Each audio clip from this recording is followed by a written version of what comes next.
Hey everyone, welcome back to the Den Fireworks. Today's video we are doing Thermal Blast by Winda Fireworks.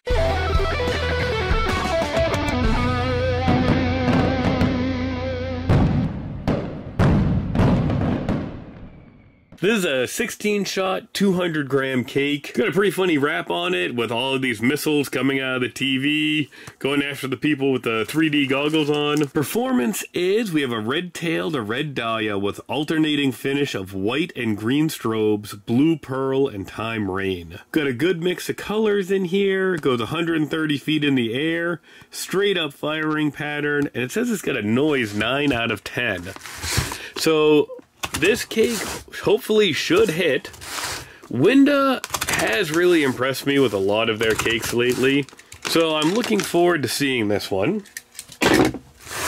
And if we look at this cake, these are good-sized bores in this. They're not lying and filling it up with foam. And these plugs are really high up on the tubes as well. So hopefully there's a good amount of compound in here. And this one does give us a nice big thermal blast when we light it off. So I'm going to take it out back now, light the fuse, and let's see how it looks.